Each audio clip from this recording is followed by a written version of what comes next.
Amados irmãos, paz e graça. Sejam bem-vindos à edição número 136 do nosso Master Coach em prol da administração da palavra. Hoje, que tem como tema Israel escravizado no Egito. Estudo esse que nós vamos realizar na base do livro de Êxodo, do capítulo 1, versículo 1 até o capítulo 2, versículo número 23. Este programa de Master Coach tem como intuito partilhar a boa nova do Evangelho como uma forma de permitir com que a boa nova do Evangelho possa ser direcionada à edificação mútua da igreja, usando os métodos, usando os procedimentos corretos, quer na base da exegese, mas sobretudo através da inspiração do Espírito Santo, para que num momento a priori possamos fazer um estudo em separado, um estudo teológico e vertical, e no momento a posterior, em sede desta Assembleia, possamos celebrar a boa nova do Evangelho através da difusão deste Evangelho para transmitir não somente palavra, mas sobretudo o Espírito que reveste essa mesma palavra para poder transmitir vida, esperança e fé à Igreja Espiritual do Senhor. Este programa tem em vista materializar 4 principais intentos.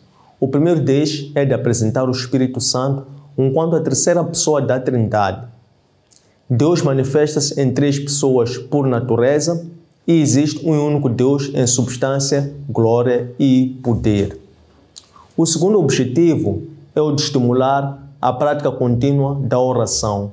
Orar e vigiar, obedecendo dessa forma a instrução do mestre da oração, que nada fazia sem antes consultar a seu Pai, e através desta oração possamos não somente falar de nós, mas principalmente falar dos outros, pois desta forma, orando uns aos outros, nós possamos assim manter esta igreja unida através da cristocentridade.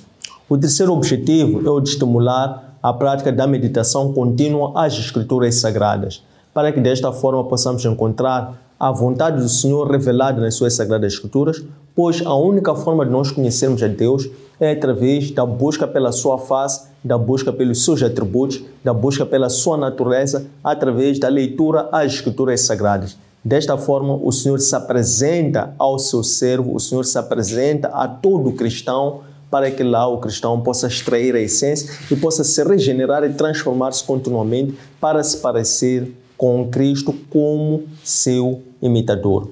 O quarto e o principal objetivo é o de unir a igreja.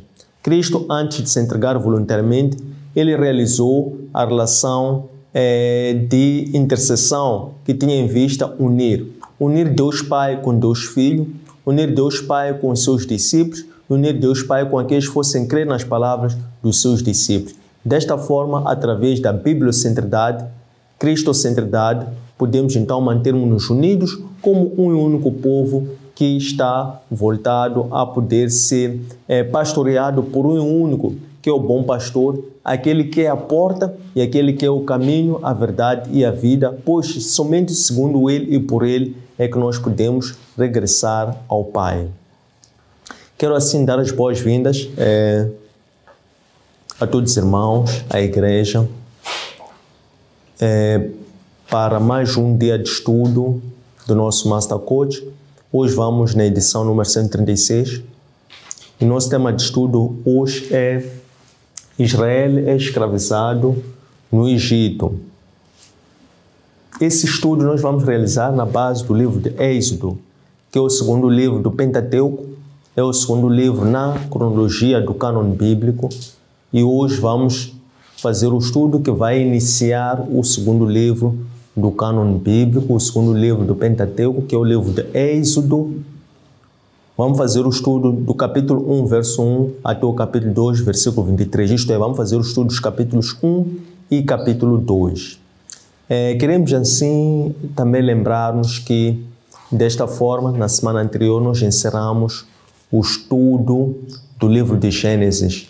No livro de Gênesis, nós vimos desde a criação até o momento em que, após a criação, Deus anuncia o plano de salvação da humanidade através do anúncio no Jardim do Éden, aquilo que nós chamamos de proto-evangelho.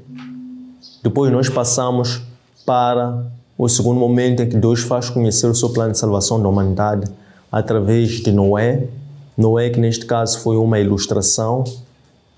Depois nós então passamos para o terceiro momento que Deus dá a conhecer o seu plano de salvação da humanidade através de Abraão. Abraão, que foi um fato neste caso naquilo que é a doutrina da eleição.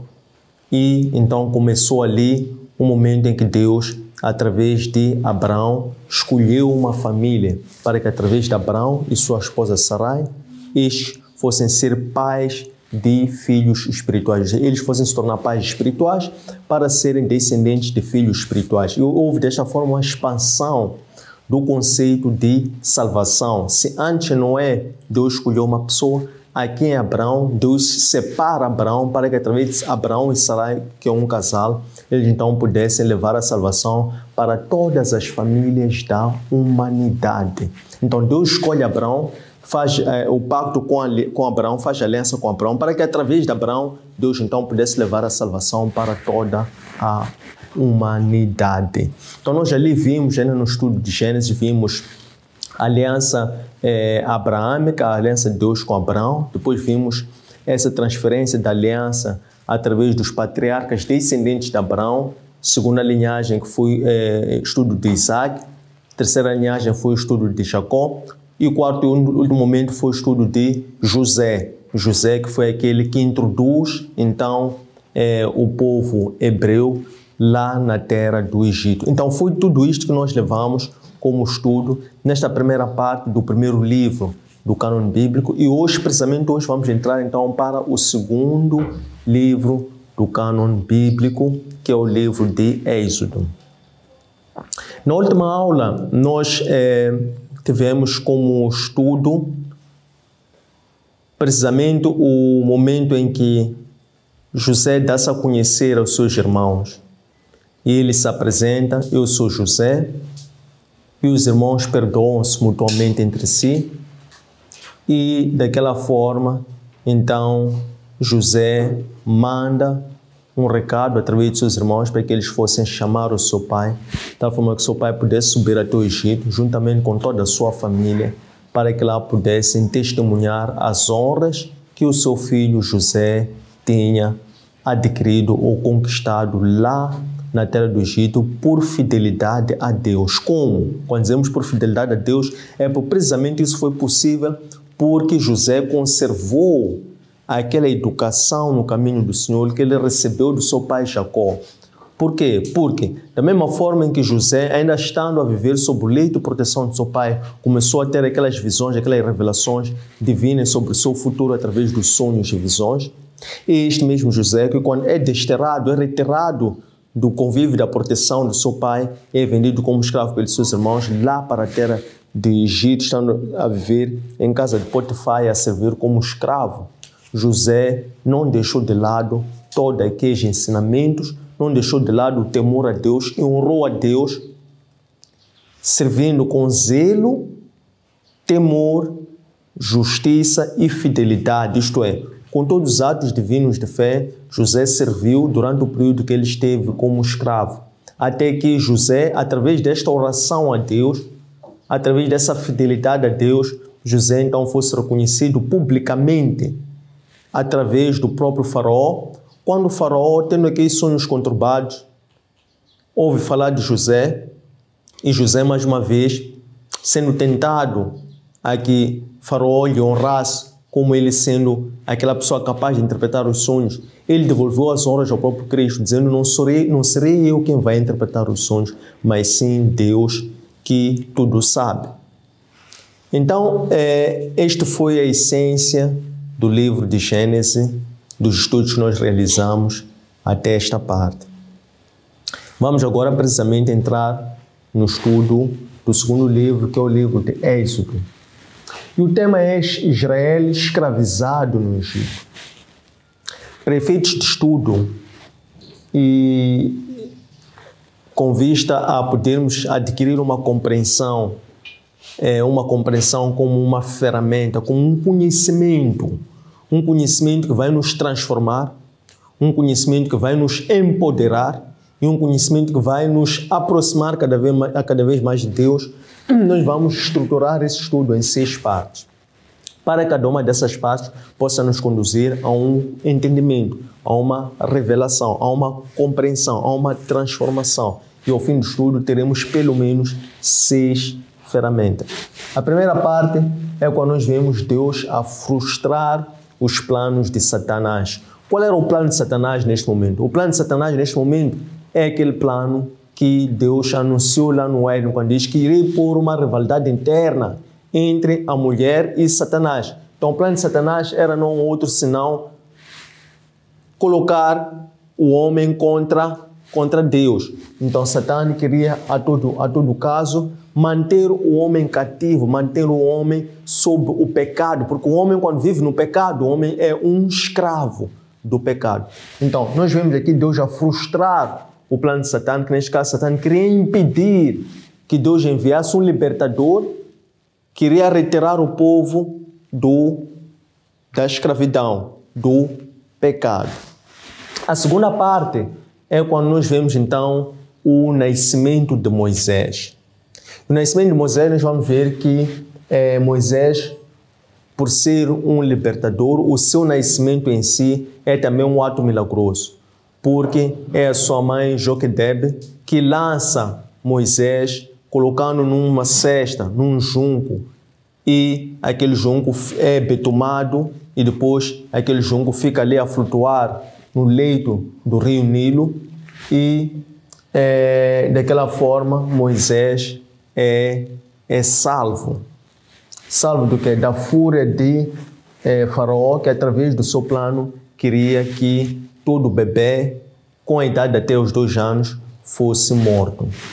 A terceira parte é quando nós vemos a adoção de Moisés, porque então, através daquela ousadia de Joquebed, a sua irmã de Moisés, neste caso, chamada Miriam, ela ficou a uma distância tal como ela pudesse olhar para ver o que iria suceder com o bebê lançado ali no leito do Nilo.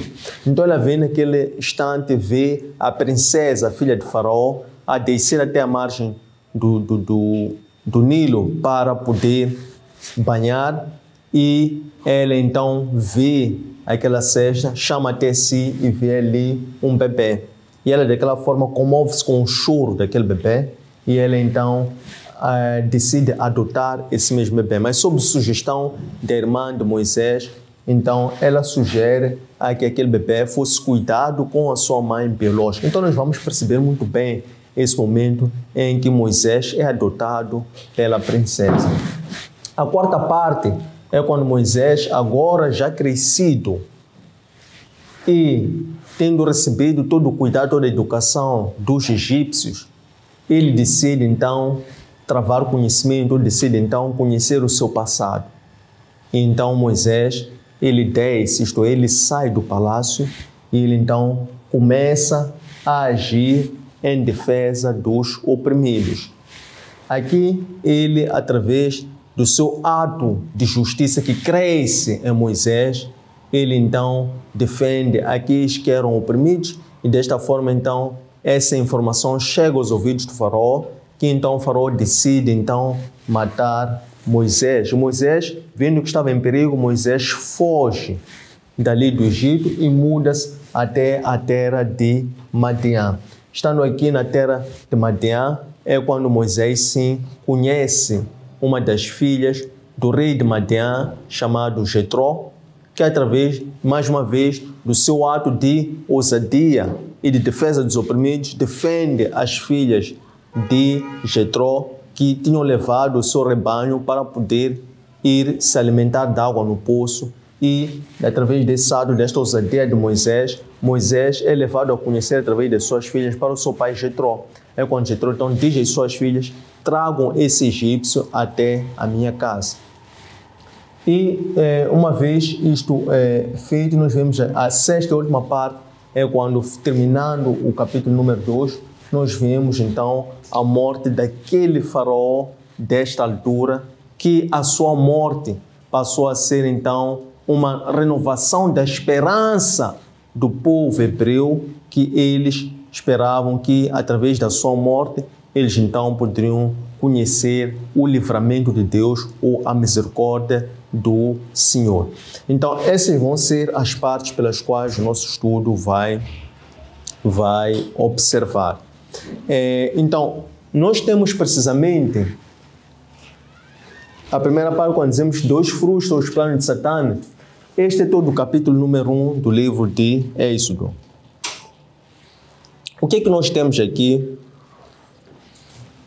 Através da frustração dos planos de Satã através de Deus. Ora, vejamos. No capítulo número 15 do livro de Gênesis, nós vemos Deus a aparecer a Abraão num contexto muito específico. Qual era aquele contexto?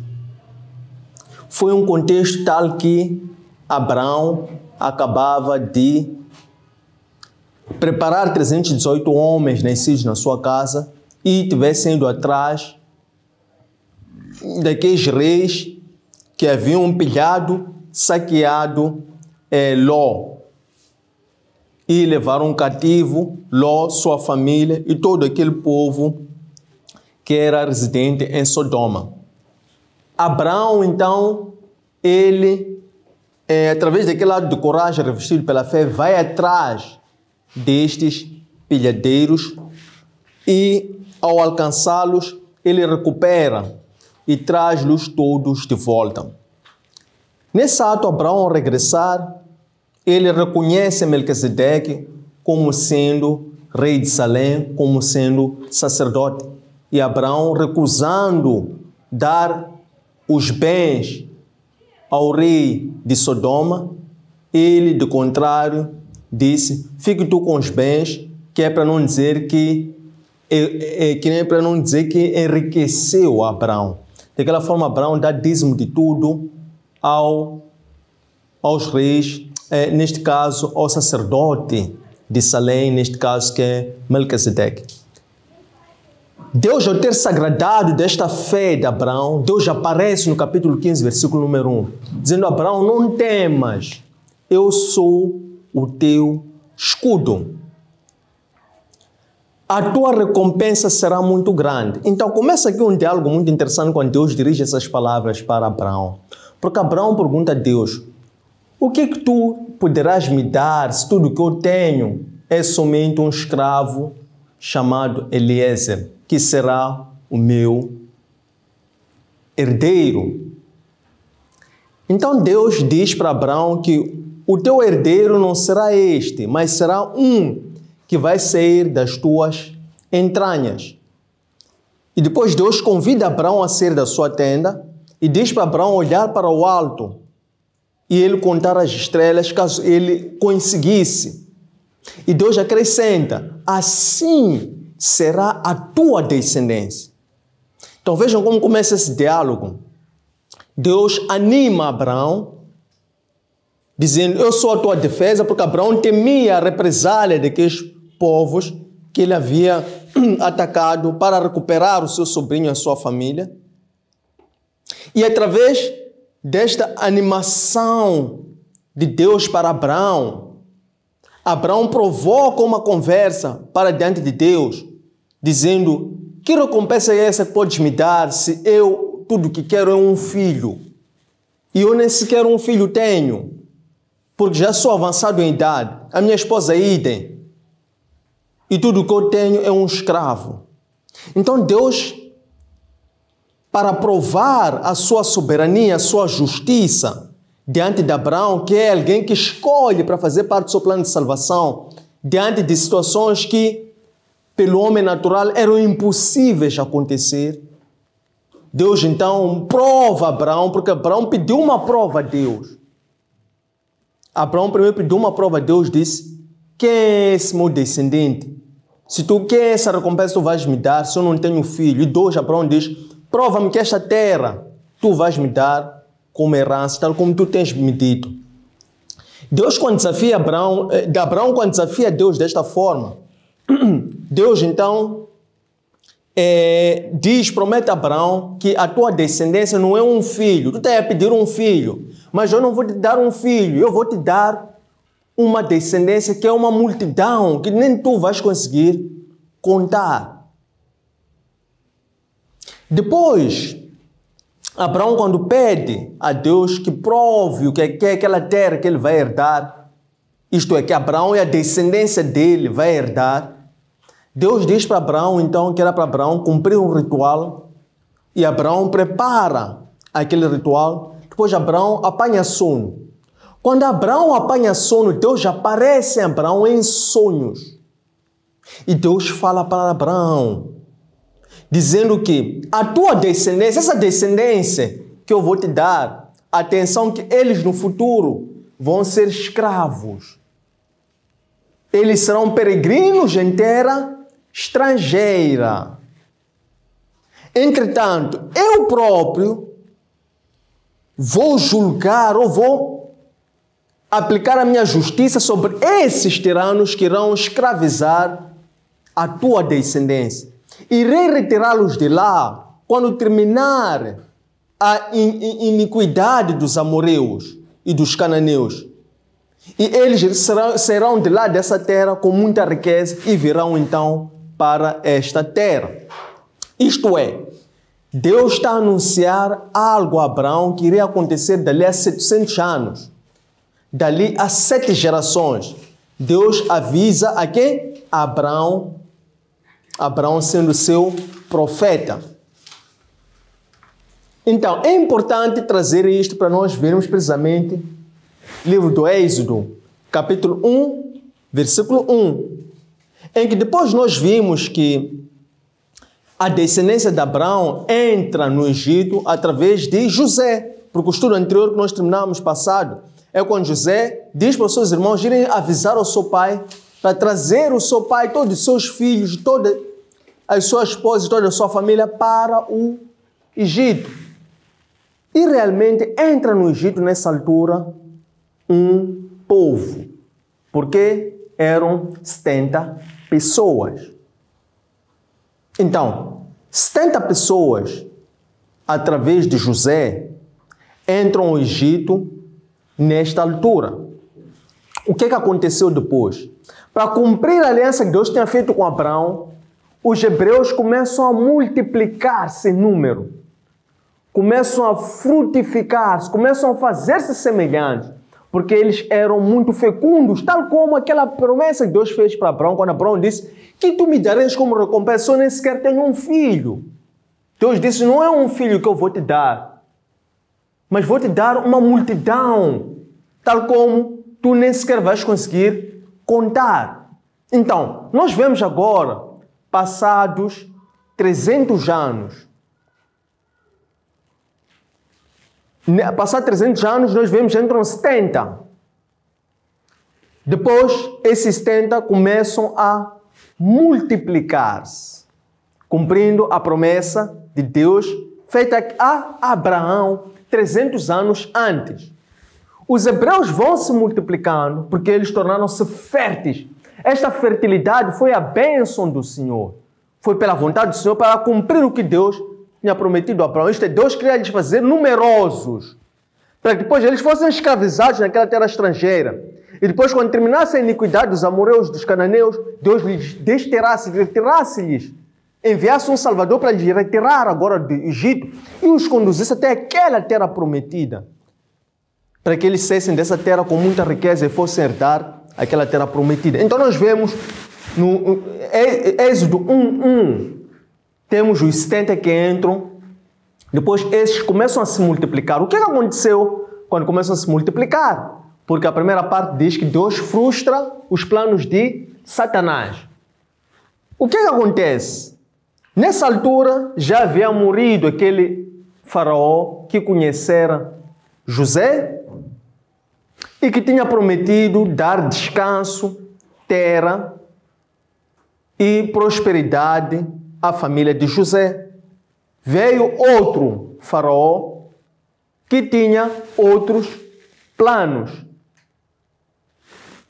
outra mentalidade. E ele encontra uma situação agora ele herda, ele toma posse, toma o poder do Egito. E ele, quando faz uma apreciação da situação do Egito, ele identifica um risco, um problema.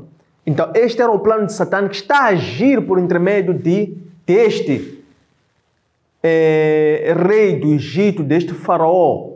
E ele, então, sussurra no ouvido de faraó, porque o diabo é astuto. Ele diz a faraó: você tem um grande risco, um grande perigo, porque esses hebreus em número são muitos. E eles, no futuro, podem ser uma ameaça para a tua estabilidade, para o teu poder continuar a manter-se. Então, a forma que você tem de impedir com que isso ocorra é de enfraquecer os hebreus, porque eles são muito em número. Então, enfraqueça-os. Porque no futuro, quando os países vizinhos verem nos atacar, eles são capazes de se aliarem aos vizinhos e nos dominarem. Então, nós vemos agora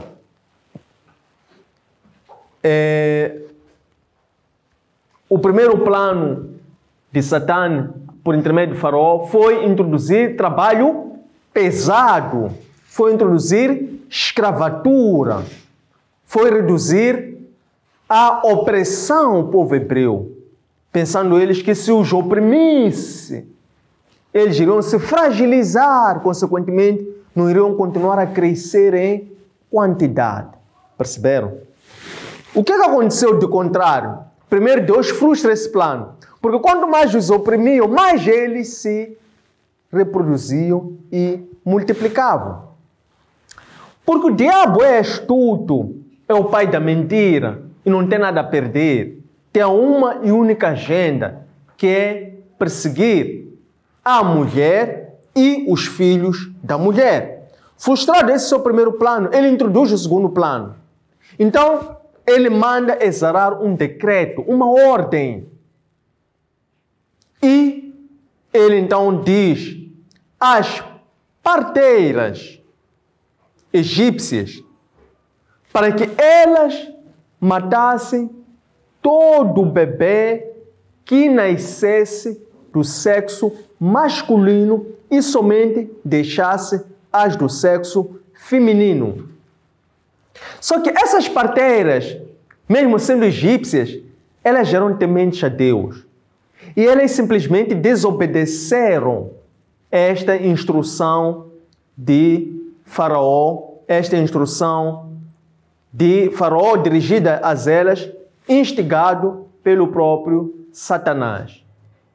Então, o Faraó pergunta às parteiras, porque ela percebe-se que, decorrido anos, não está também mais uma vez a ver o decréscimo da natalidade dos hebreus, porque frustrou o primeiro plano, que era introduzir a escravidão, mas ele viu que com o andar dos anos continuavam a crescer. Introduz o segundo plano, também vê que continuam a crescer. Ele pergunta às parteiras: por que vocês não estão a cumprir a ordem que eu dei?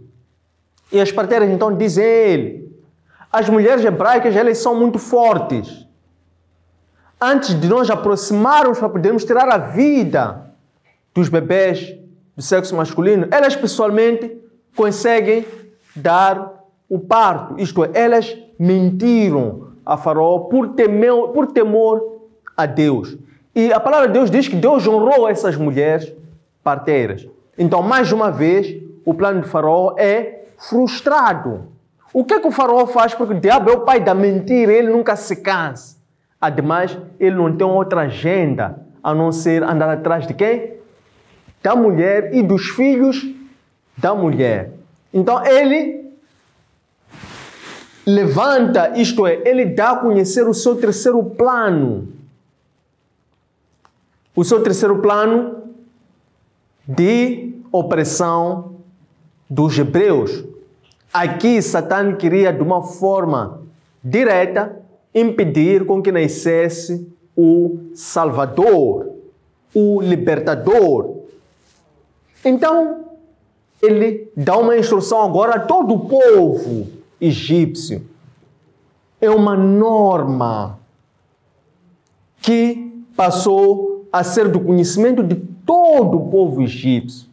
Ele disse assim: todo bebê do sexo masculino que for encontrado seja lançado no rio Nilo, isto é, seja morto por afogamento. Todo bebê do sexo masculino. Ele dá isso a conhecer a todo o povo egípcio. O que é que faz Deus, mais uma vez, para frustrar os planos de Satã? O Evangelho segundo Mateus, capítulo 2, versículos 13 e 14, fala-nos de Maria e José, pais de Cristo. O que aconteceu? Nessa altura, houve magos que vieram do Oriente e dirigiram-se até Jerusalém, foram consultar a Herodes, aonde é que iria nascer o príncipe dos judeus. Estes homens eram astrólogos, eram adivinhos, e eles seguiam as estrelas e eles queriam saber onde. Porque Herodes também não sabia, chamou os seus adivinhos, também não souberam onde queriam nascer. Então Herodes dá uma instrução errada, que é mais uma vez um plano de Satã, diz aos adivinhos: ao teres identificado o local que vai nascer o príncipe dos judeus, no regresso, passa e diga-me onde, porque eu também quero ir adorar. O que Deus faz? Os magos seguem as estrelas, identificam onde é nascer Cristo, adoram a Cristo, oferecendo mira, reconhecendo Cristo como sendo curador, libertador. Oferecem incenso, reconhecendo Cristo como sendo sacerdote. E oferecem ouro, reconhecendo Cristo como o rei. E depois disso, eles mudam de direção. E nós vamos falar sobre isso um pouco mais à frente.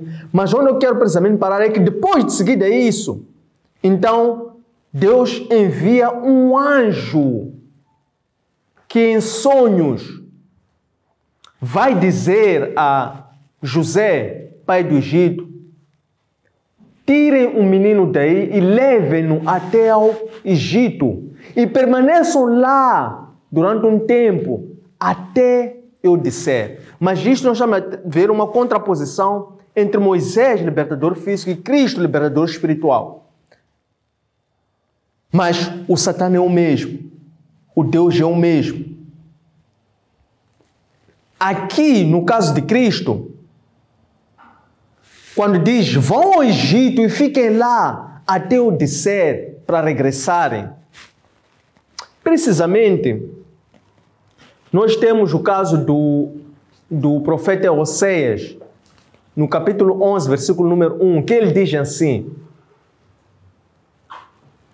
eu amei o pequeno Jacó desde pequeno.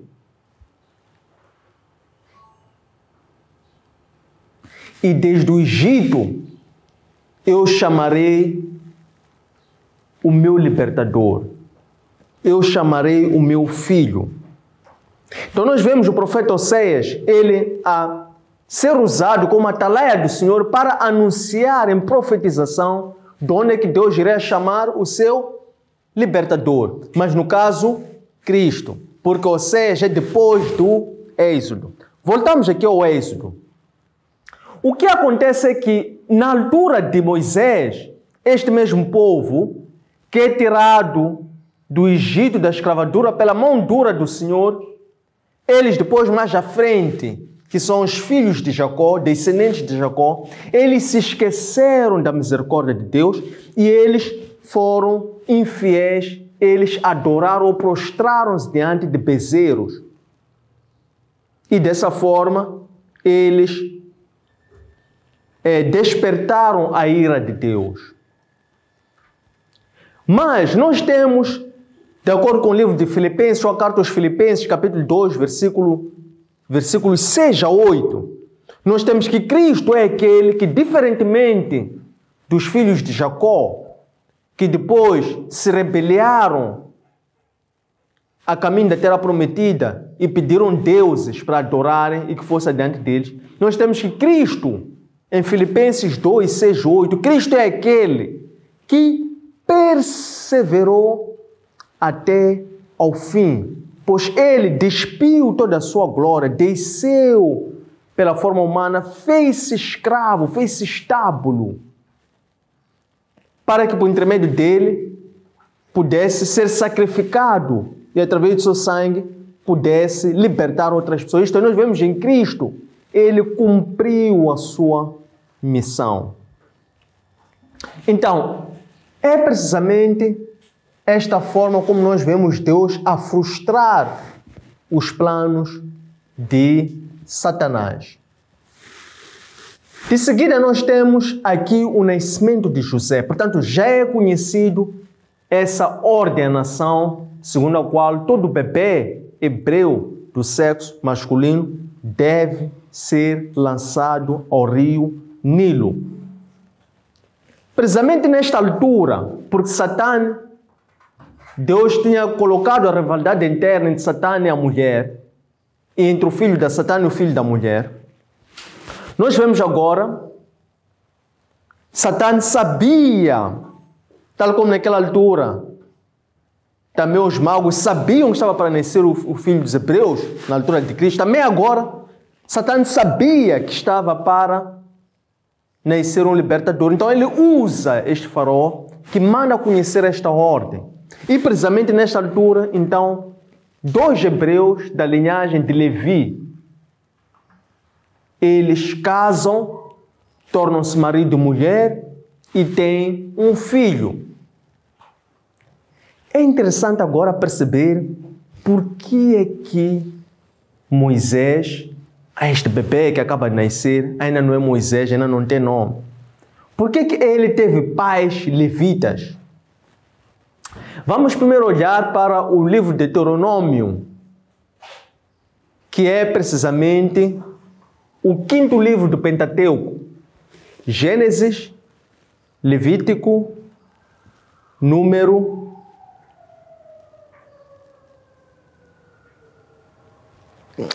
Gênesis, Êxodo, Levítico, Números e Deuteronômio. No livro de Deuteronômio, capítulo 10, versículos 8 e 9, diz ali a palavra do Senhor que os levitas foram escolhidos para levantarem a arca e para poderem prestar um culto diante da arca do Senhor. Que os levitas haviam sido separados por lei para que esses pudessem apregoar o nome de Deus ao povo. Porque, de acordo com esta passagem, os levitas têm herança com o Senhor. O que significa isso que os levitas têm herança com o Senhor? Vamos recuar agora para Levi, porque os levitas são descendentes da tribo de Levi, e Levi foi um dos 12 filhos de Jacó. No caso, foi o 3º filho de Jacó. Vamos recuar até a Gênesis capítulo 34 para perceber o que aconteceu, para que então os levitas passassem a ter herança com Deus e não herança com Jacó, porque Levi é filho de Jacó. No capítulo 34 do livro de Gênesis, nós temos que, em certa altura, quando a filha de Jacó, chamada Diná, sai para travar conhecimento e é extirpada por Siquém, filho dos príncipes de Siquém, nós vemos que nesta altura, aquele jovem arrependido e agora ele, ao querer corrigir o que ele já tinha feito de errado, ele vai pedir, implora e suplica ao seu pai para que fosse pedir aquela moça como esposa. Então, o pai de Siquém, filho de Siquém, e ele próprio vão pedir a Jacó a mão da filha de Jacó e aos irmãos de Jacó em casamento. O que aconteceu aqui? Houve uma dissimulação dos filhos de Jacó, que eles fingiram que iriam ou que queriam uma familiaridade com os siquemitas. Então eles exigem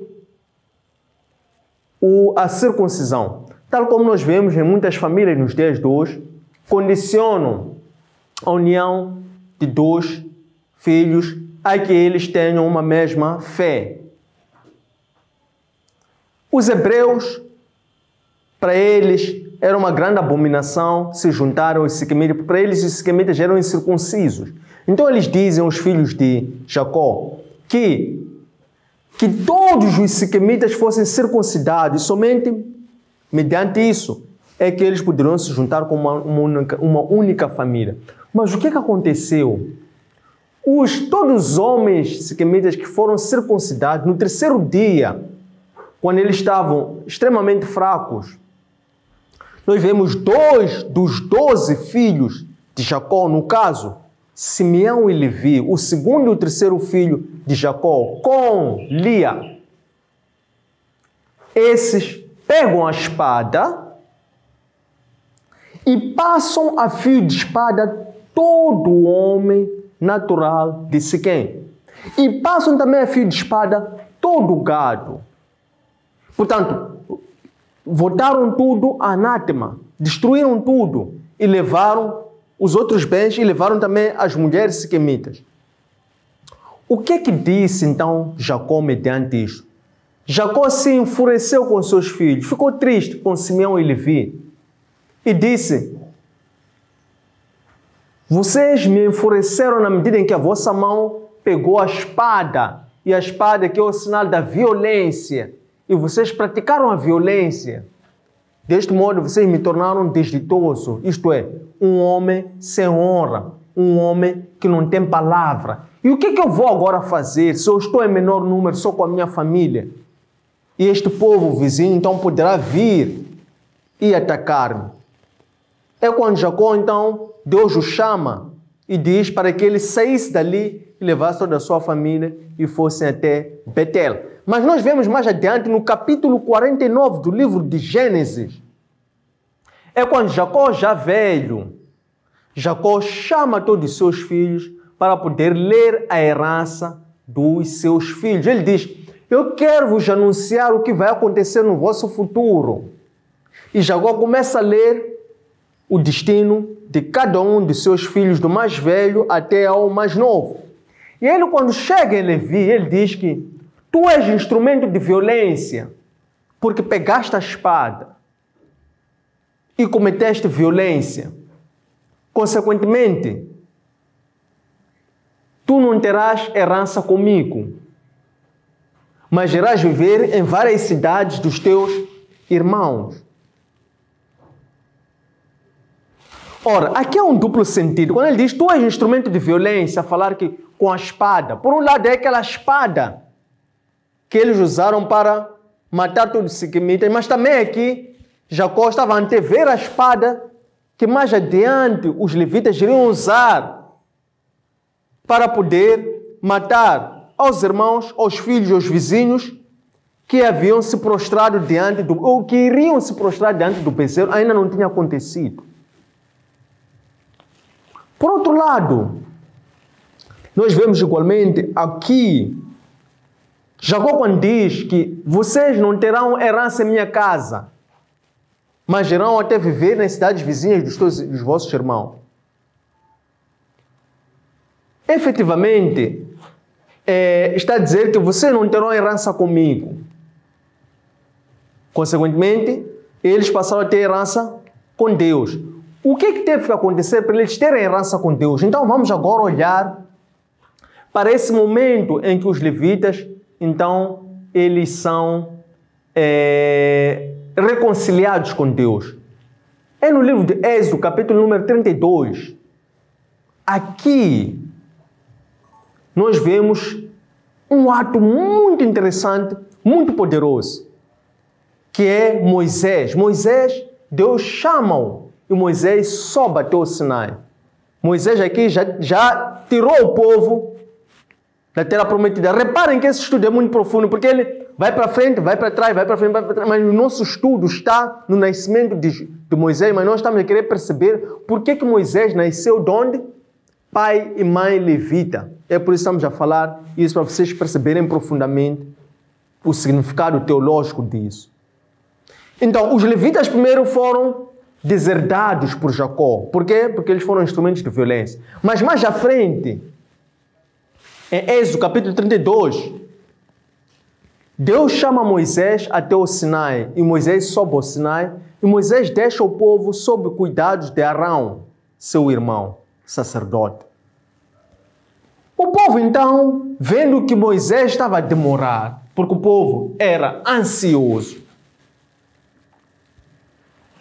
era inquieto, era inclinado à iniquidade, o povo estava tão corrompido com a cultura egípcia, eles começaram a fazer confusão com Arão, a dizer: Moisés está a demorar, nós precisamos de um sacerdote, precisamos de um Deus que possa ir adiante de nós. Nós estamos a caminhar no deserto, qual é a segurança que nós temos? Esse que nos tirou lá do Egito já não está aqui, está a demorar, precisamos de uma defesa. E começam a contender com Arão. O que Arão faz, irmão de Moisés? Arão diz a esse povo: tirem os vossos brincos de ouro e entreguem-me os vossos, das vossas mulheres, dos vossos filhos. E eles então tiraram, recolheram. Arão derrete, funde e faz um bezerro de ouro. E Arão põe diante deles, e aquele povo então prostra-se e começa a adorar esse bezerro. Moisés está lá no Sinai com Deus, e Deus diz a Moisés: Moisés, este teu povo, é interessante agora, Deus diz a Moisés: este teu povo, quando antes dizia meu povo, diz: este teu povo, lá embaixo, está a adorar deuses. Então, vai-te, desce até eles, porque eu quero mandar a minha ira para o seu povo. Isto é, nós vemos agora Deus como sendo, o Cristo como sendo, a obra de Cristo tem um dos atributos, dos desígnios da obra de Cristo, é que ele é propicitário. O que significa ser propicitário? Significa que Cristo é aquele que criou condições para que a ira de Deus pudesse descer. O que acontece aqui? Nós vemos que Deus chama Moisés, separa Moisés, e aqueles que tinham a fé mais fraca adoram a deuses. Então Deus diz: agora eu quero mandar a minha ira para com estes que foram infiéis. É muito interessante o que vem a seguir. Como reação de Moisés. Nós vemos Moisés, ele, como um sacerdote maduro. E Moisés começa a negociar com Deus. Tal como nós vimos Abraão, que negociou também quando Deus anunciou a Abraão que iria destruir todos os cidadãos de Sodoma e Gomorra. Nós vemos agora Moisés começa a negociar com Deus. Moisés começa a interceder para Deus, para que Deus poupasse aquele povo. Moisés então diz a Deus: Senhor, perdoa-os. Considere a aliança que tu fizeste com Abraão, com Isaac, com Jacó, que tu prometeste que irias dar a eles uma grande multidão, uma grande nação. Esta nação é aquela que tu tiraste do Egito. E se os egípcios ficarem a saber que tu tiraste a ele depois de lhes destruísse, o que os egípcios vão dizer? Então, perdoe-lhes. E nós vemos que Moisés sensibilizou a Deus. Moisés pediu que Deus fizesse regressar essa sua ira. Moisés foi um diplomata com Deus e negociou o livramento de Deus para um povo que não merecia. E nós vemos aqui Deus considera o que Moisés diz. E Deus diz: eu irei poupar esse povo. Por consideração a si. Mas de seguida, Moisés desce para ir ter com aquele povo. Quando Moisés desce para ir ter com aquele povo, Josué lhe interpela e diz que estou a ouvir o alarido daquele povo. Então Moisés diz a Josué: este alarido deste povo não é o alarido nem dos vencedores nem dos perdedores, mas é por uma festa que estão a fazer. E Moisés, quando chega, encontra eles, encontra aquela situação toda. E Moisés, então, ele pega aquele bezerro, destrói totalmente aquele bezerro na frente de todo o povo. E Moisés, então, chama todo o povo ao arrependimento. E diz assim: vocês que queiram se arrepender, venham até aqui. E a palavra do Senhor diz que compareceu quem? Os levitas. Somente os levitas ouviram e obedeceram este chamado de Moisés. Então Moisés diz aos levitas assim: peguem na espada, coloquem sobre a vossa coxa e punam com a espada todos os que cometeram a infidelidade para com o Senhor, todos que se prostraram para adorar a bezerro, para idolatrar a Deus. E os levitas, sem hesitar, eles passaram a fio de espada a irmãos, a vizinhos e a seus amigos. Diz a palavra de Deus que tombou, por causa deste arrependimento, deste ato de justiça dos levitas, 3.000 homens. 3.000 homens naquele momento. E desta forma nós vemos que agora os levitas são reconciliados. A palavra do Senhor mais adiante, numa das cartas, numa das epístolas, neste caso na epístola de Pedro, 1 de Pedro, capítulo 2, versículos 13 a 16, nós vemos que Pedro diz que agora vós sois geração santa, sacerdócio, vocês sois a geração eleita, sacerdócio santo. Isto é, se antes, nessa altura, existiam os levitas que eram separados somente para cuidar do culto, invocar o nome do Senhor e levantar a arca, agora todo aquele que é remido, que se converte, que é batizado pelo Espírito Santo, este é sacerdote do Senhor. Então, nós vimos este motivo pelo qual Moisés é descendente de 2 levitas, pai, mãe.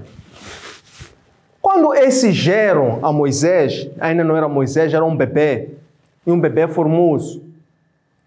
A mãe de Moisés, chamada Joquebede, ela escondeu este bebê durante 3 meses.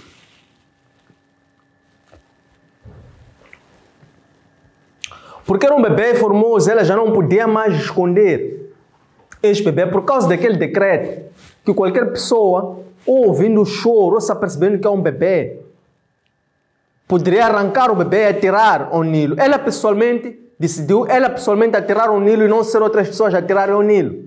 Vejam a fé desta mulher, Joquebede. O que ela faz?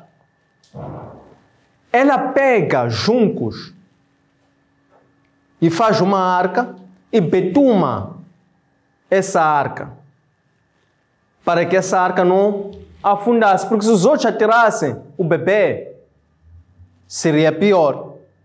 Então, ela faz um junco, betuma, e põe o bebê sobre a arca, para que a arca flutuasse. E aqui, naturalmente, faz-nos lembrar Gênesis capítulo 6, versículos 13 e 14, em que Deus, estando irado com a maldição que tinha crescido na humanidade, Deus entende destruir a maldição da humanidade através da destruição da terra. Então Deus chama a Noé e diz para Noé: Noé, prepare uma arca e coloque betume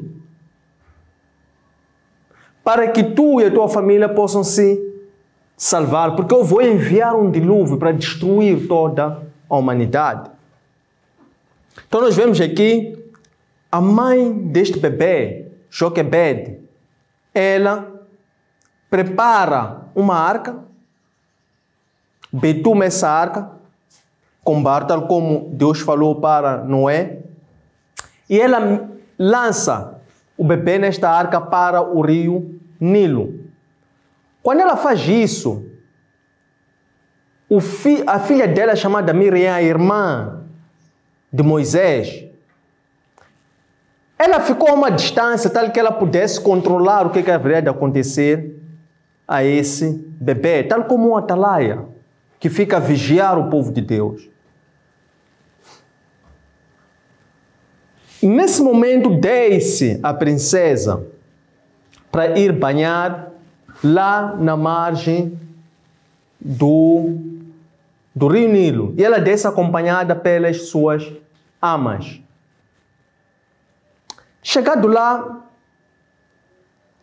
as amas foram banhando pelas margens, dispersaram-se.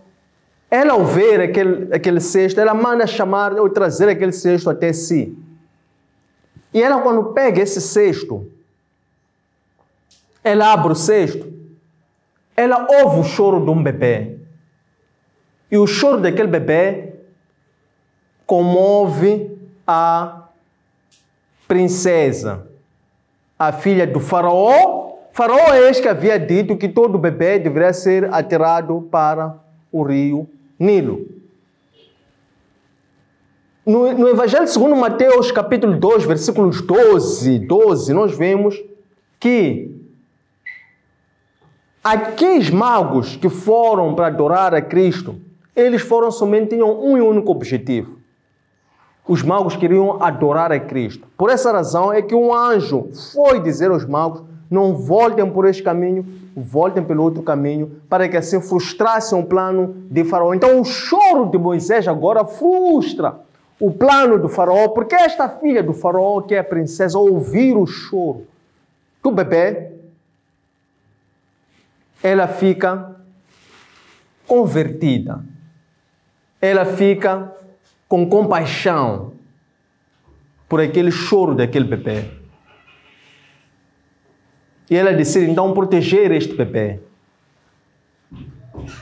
Então desce a irmã deste bebê, que é a Miriam, desce e vai prontificar-se em ajudar a princesa, e diz assim a princesa: não seria melhor que este bebê fosse entregue a uma mulher, para que essa mulher pudesse lhe amamentar e cuidar, para não te dar trabalho, entre aspas? E a princesa diz assim: sim, é uma boa ideia, arranje essa mulher que eu vou lhe pagar o salário. Então, desta forma, nós vemos este bebê teve a oportunidade, através dessa astúcia da Miriam, da irmã deste bebê, este bebê teve a oportunidade de ser cuidado com a sua mãe biológica, que era também levita. Efetivamente, a carta a Timóteo, 2 de Timóteo, capítulo 3, versículos 13 até 16, nós temos lá que a palavra de Deus, ela tem duas componentes. Aquela é a palavra de Deus, mas que chega até nós por intermédio da revelação da sua vontade a homens, mas homens inspirados pelo Espírito Santo, para que esses homens pudessem fazer constar a palavra de Deus numa linguagem tal que nós outros homens pudéssemos ver e compreender e conhecer a Deus. Então, aqui em Timóteo, o apóstolo diz que a palavra de Deus, ela é apta a poder instruir, a poder educar, a poder aperfeiçoar ao homem para que ele conheça os caminhos do Senhor. E nós vemos precisamente aqui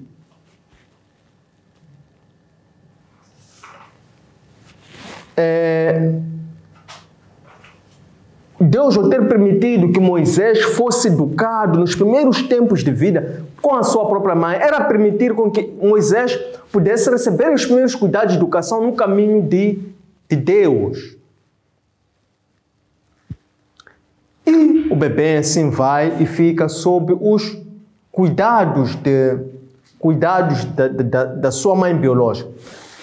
Quando este bebê deixa de amamentar, ele é levado até a princesa. E a princesa recebe esse bebê. É quando a princesa adota esse bebê. E atribui a esse bebê o nome de Moisés, que em hebraico significa Mosh, que significa tirar. Porque ela diz, eu tirei-o do rio Nilo.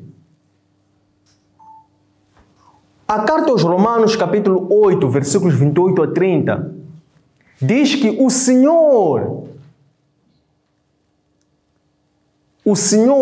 Ele conhece as pessoas desde o ventre da sua mãe. Ele conhece, Ele predestina, Ele chama, Ele justifica e Ele glorifica. Então, Ele está no controle de todas as coisas, sobretudo para aqueles que amam o Senhor do fundo do seu coração e que foram chamados segundo o seu propósito. Temos aqui o caso de Moisés. Ele é predestinado pelo nome que lhe dão, Mosh, tirei-o. Ele aqui está a ser predestinado pelo nome para aquilo que ele iria ser no futuro como seu destino. Então, de seguida, nós vemos, então, Moisés é adotado pela princesa e Moisés, então, ele passa a viver sob os cuidados da princesa, isto é, Moisés cresce não como um escravo, porque todos os hebreus no Egito eram escravos. Moisés cresce educado como um homem livre, cresce como um egípcio e cresce a ser educado no palácio, como sendo filho adotivo da princesa. Moisés, quando se torna adulto, a dada altura, o seu espírito deseja conhecer o seu passado, deseja conhecer os seus irmãos. Por quê? Naquele contexto que era Egito nesta altura, os seus irmãos estavam ou eram escravos e os egípcios eram livres, os egípcios eram opressores. Então, Deus fala para Moisés através do seu espírito, de tal forma que Moisés deseja sair do palácio, do conforto do palácio e ir para fora, para ir ver como é que os seus irmãos estavam. Enquanto Moisés passa no primeiro dia, ele encontra um egípcio a oprimir um hebreu.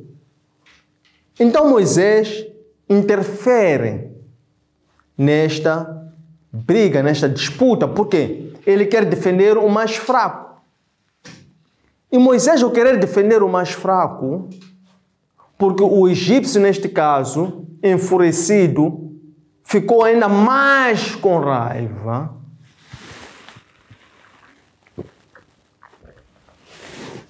a aumentar os golpes que estava a desferrar sobre este indefeso, Moisés então tenta defender este indefeso.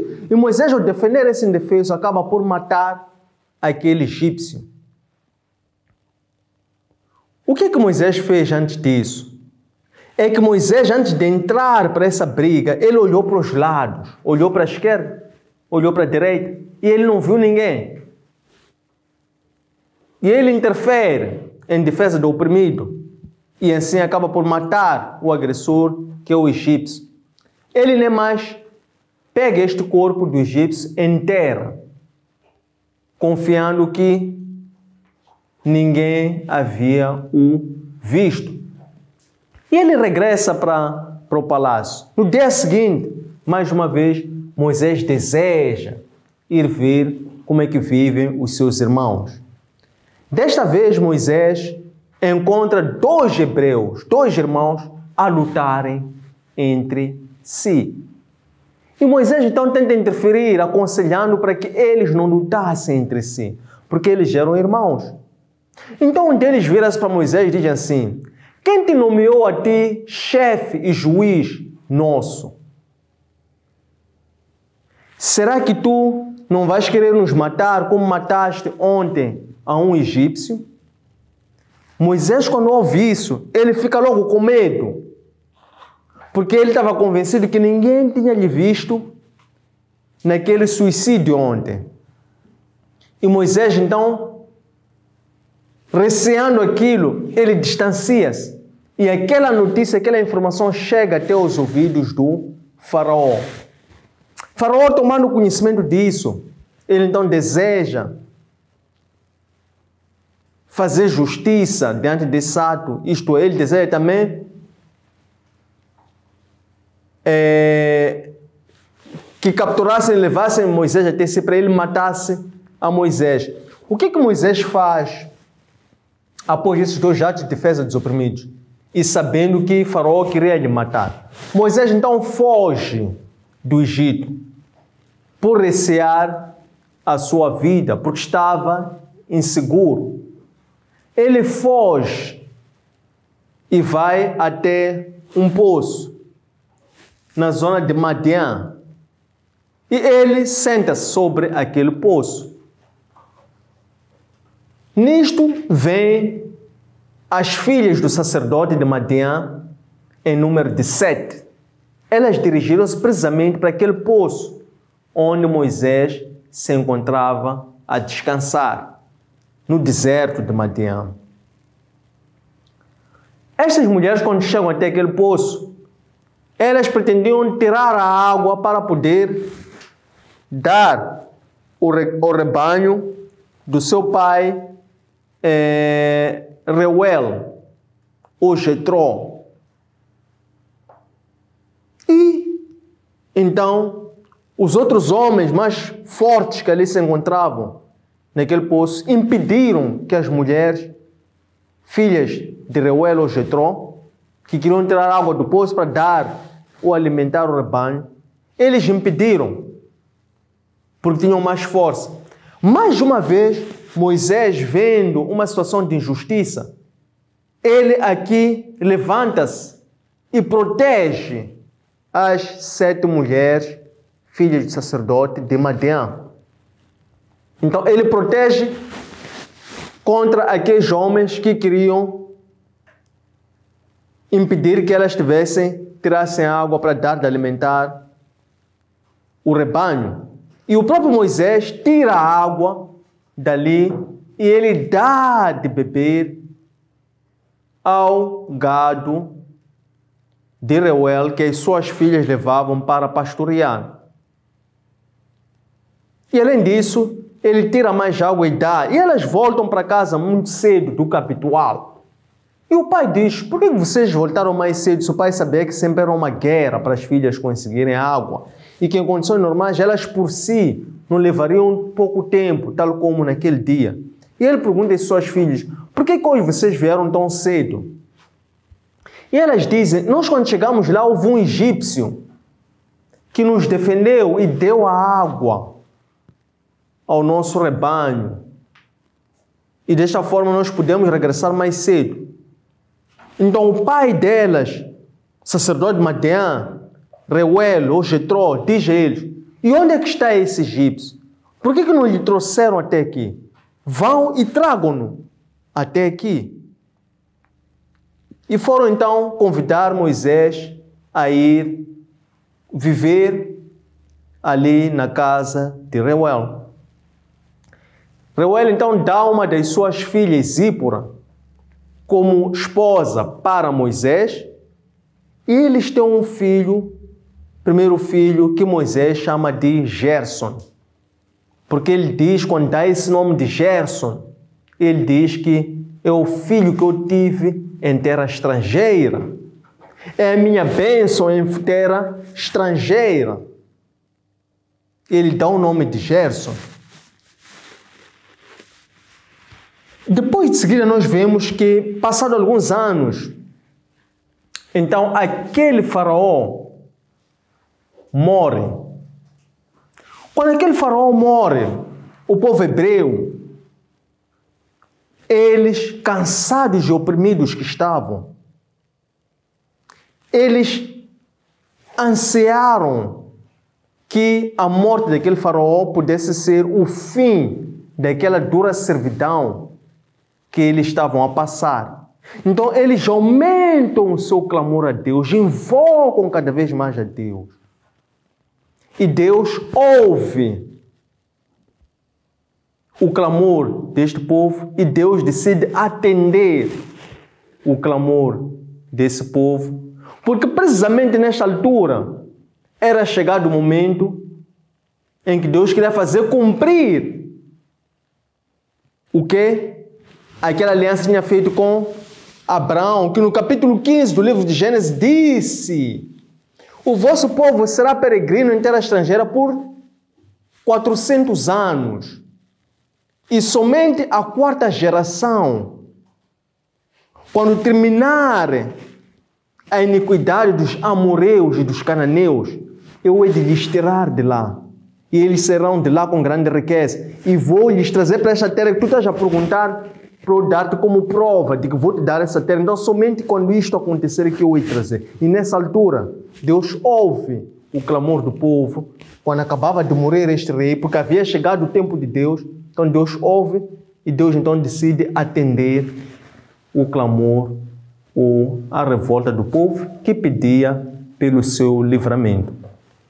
Tendo chegado a este momento, queremos agradecer esta primeira parte do nosso estudo e abrimos agora para receber comentários, questões, sugestões para poder tornar o nosso estudo mais completo e integrado. Muito obrigado.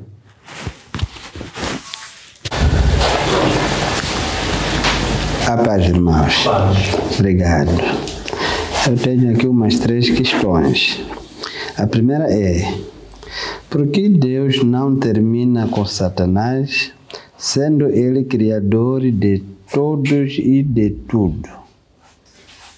Por que Deus não termina com Satanás, sendo ele criador de todos e de tudo?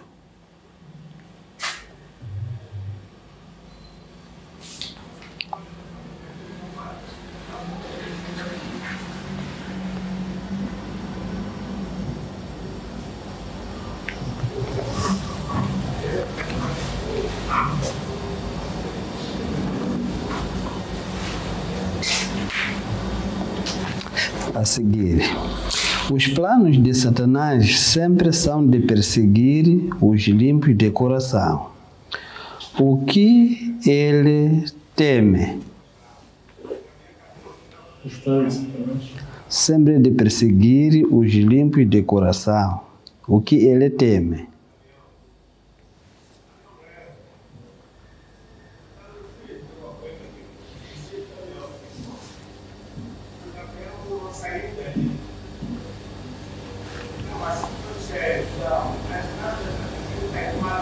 A última. Vimos que a mãe de Moisés cuidou o seu filho mentindo. Será que para salvar uma vida Deus permite a mentira? Obrigado. Vimos que a mãe de Moisés cuidou do seu filho mentindo.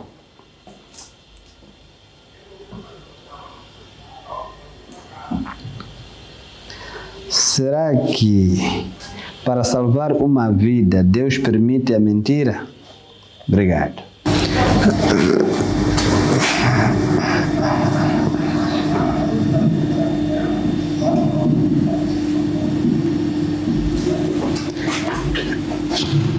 Deus revelou a mãe biológica será que Deus revelou a mãe biológica de Moisés para colocar o bebê, para o colocar numa pequena arca por intermédio de sonho?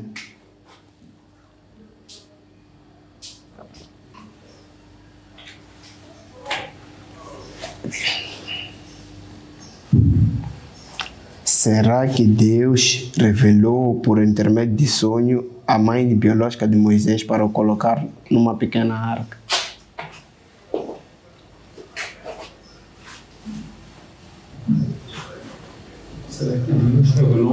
Será que Deus revelou a mãe biológica de Moisés por intermédio de sonho para o colocar numa pequena arca?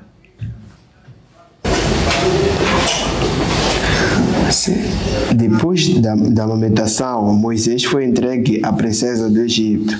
E já adulto, Moisés voltou a ter conhecimento, voltou a ter contato com sua mãe biológica.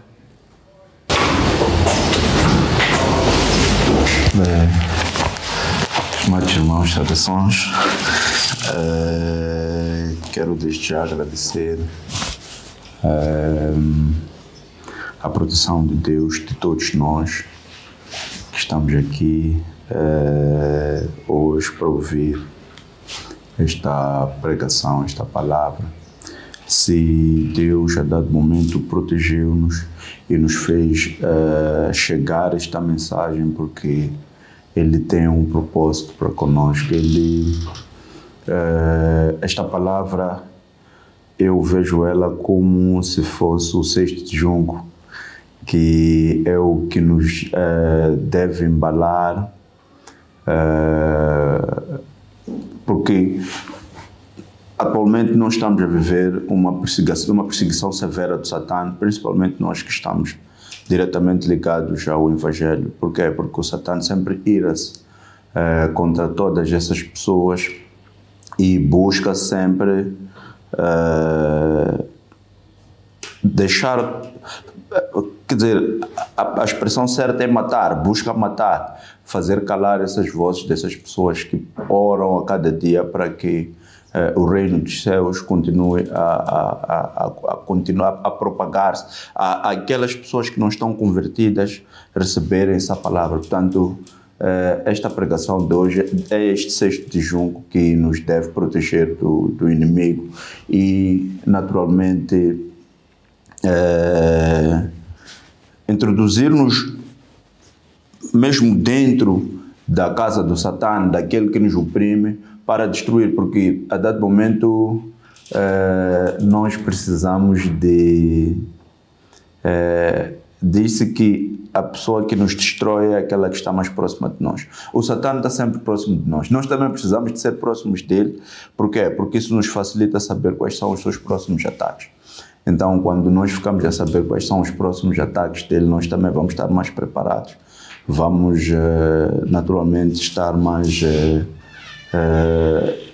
firmes naquilo que nós estaremos a fazer, seja uma oração, seja um jejum, seja qualquer outra forma que nós encontramos para lutar com o Satã. Nós vamos estar firmes naquele nosso propósito, pois sabemos, já temos a confirmação também, que Deus sempre, quando nós nos colocamos diante dele com essa disposição, ele sempre frustra estas tentativas. E por que não também não sermos como os levitas, não é? Que a dado momento eles viveram no pecado e quando ouviram a palavra de Deus, também converteram-se, por isso que é muito poderosa esta pregação de hoje, porque vai falando de como é que o Satã nos busca para o pecado e também vai falando também da forma como nós podemos voltar a sair deste pecado e ocuparmos locais muito mais prestigiados dentro do próprio Evangelho, como os levitas, que depois foram concedidos naturalmente o trabalho de conservação da própria arca. E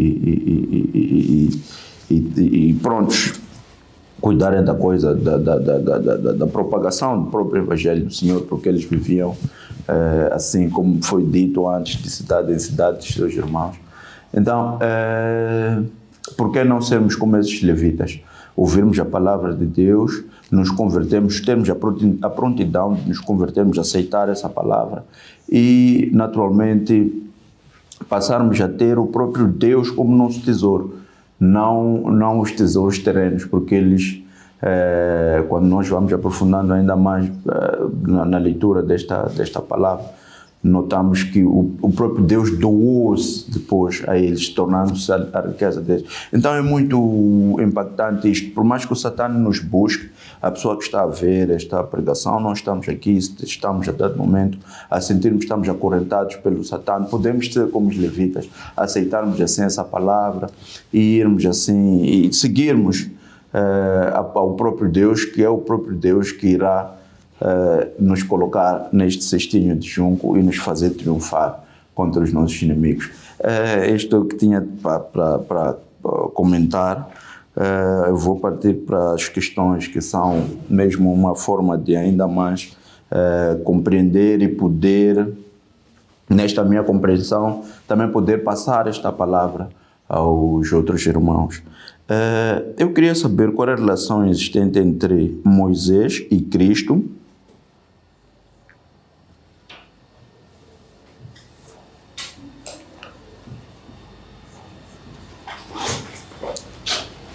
E porque ambos partiram da África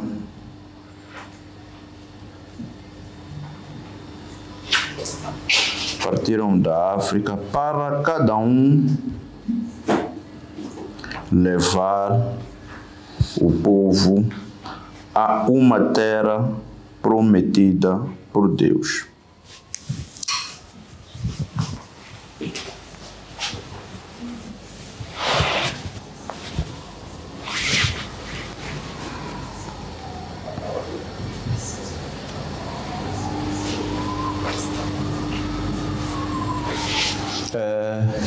Queria também saber qual é a descendência, qual foi a descendência que o José deixou e como estes contribuíram para o plano de Deus naquela época.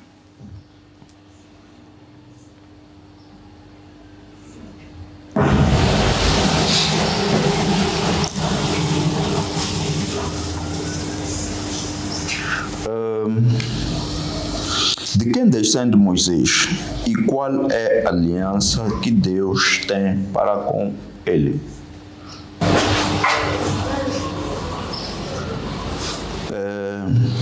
Qual deve ser a nossa postura hoje, de modo a, como os levitas,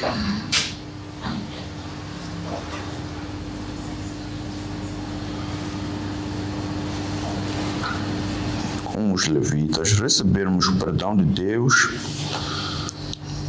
e passarmos a servir a Deus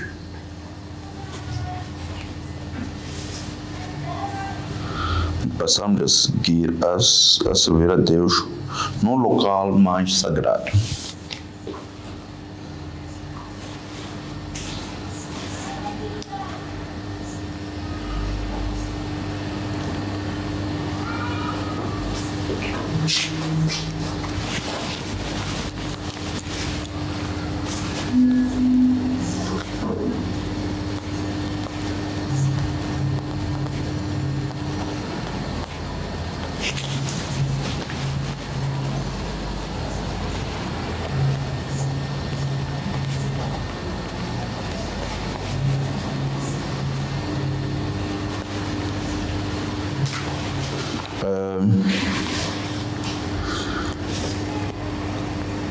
A seguir,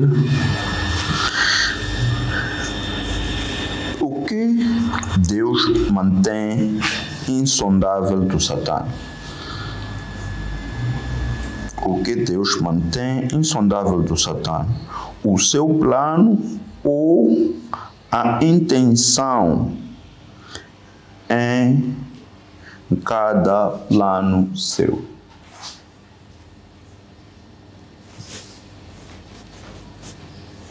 Seu plano ou a intenção, né? Sim. Por detrás de cada plano de Deus. Isto porque, de todas as vezes, o Satã, ele frustra-se, ele fica a parecer que sabe o que é que Deus vai fazer e que vai conseguir a dado momento frustrar, e Deus sempre triunfa sobre o Satã. Hoje, como os cristãos desta época, como devemos defender os oprimidos? Amados, muito obrigado por estas 14 questões que foram aqui colocadas. Elas vão contribuir para tornar o nosso estudo muito mais interessante e agregador, sob o ponto de vista das múltiplas observações, aspectos, dimensões que nós estamos já a olhar este tema, que é Israel é escravizado no Egito, de que forma que nós também queremos explorar este tema para satisfazer os muitos interesses, as muitas expectativas e as muitas dúvidas que permeiam em cada um de nós. Quero também, em segundo lugar, louvar o Senhor pela forma como Ele tem estado a manifestar-se em meio de nós, a conviver em meio de nós, e também através da participação ativa, engajamento, para que em cada um de nós, os irmãos, parte desta igreja espiritual, possam efetivamente participar deste banquete celestial e também possam fazer parte desta ceia do Senhor. Então vou passar a responder essas 14 questões pela sua ordem de chegada. A primeira, por que Deus não termina com Satanás, sendo Ele criador de todas as coisas e de tudo?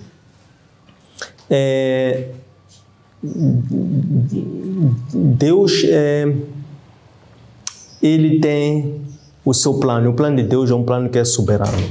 Quando dizemos que é um plano soberano, significa que Deus é Deus e o seu plano ele vai prevalecer independentemente das nossas vontades, e Ele também administra o seu plano, aquilo que chamamos de economia da salvação, segundo os seus modos, segundo os seus propósitos, na hora, nos modos e nos tempos que somente Ele é quem sabe, é que Ele é quem conhece.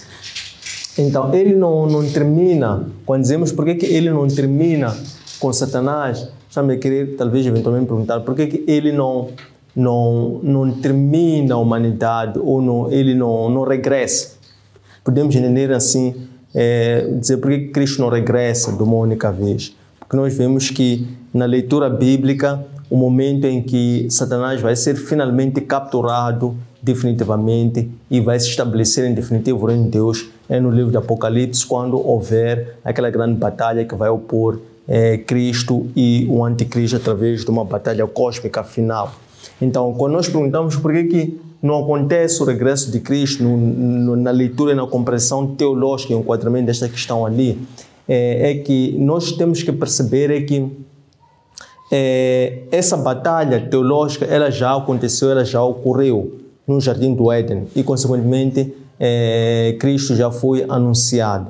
E Cristo já foi anunciado, para além de já ter sido anunciado, Cristo já veio e já cumpriu com a sua missão, porque Ele já enfrentou a cruz de Gólgota, e lá na cruz Ele venceu o pecado, venceu a morte e venceu também o inferno.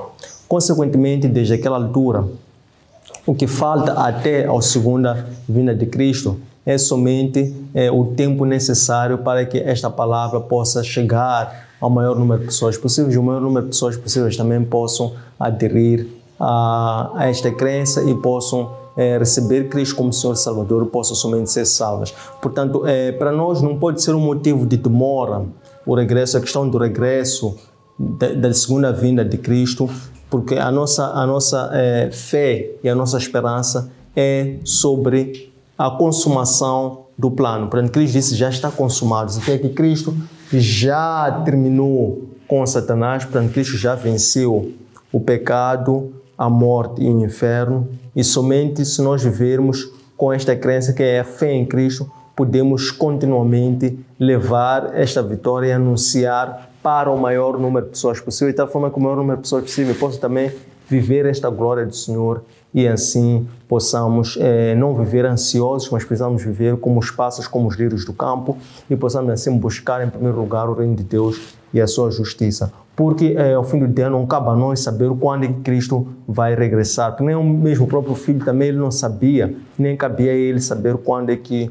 o Pai, quando é que todas essas coisas que ele vinha anunciar iriam ocorrer. Isto é algo que não pode constituir preocupação para a igreja, somente nós devemos viver com os olhos postos no momento presente, não pensar quando, viver quando é viver ansioso, é viver a pensar quando. E isso não cabe a nós, viver ansioso ou ficar a pensar no que vai acontecer no futuro. A única certeza, confiança que nós podemos ter é no aqui e no agora, é nos apegarmos a esta mesma palavra, vivermos essa mesma palavra, porque tudo já foi consumado no passado. Então, para nós não passa a haver uma diferença entre passado, presente e futuro. Nós vivemos somente o presente como uma certeza. Isso é que é a fé que nós devemos ter em Cristo como Senhor e Salvador. Número 2, os planos de Satanás sempre... os planos de Satanás é de perseguir sempre os ímpios de coração. O que é que Satanás tem? Satanás já perdeu. E Satanás, como já perdeu, ele não tem uma outra agenda a não ser matar, roubar, destruir. Então, o único plano e ato de Satã é tão somente corromper o maior número de pessoas possíveis.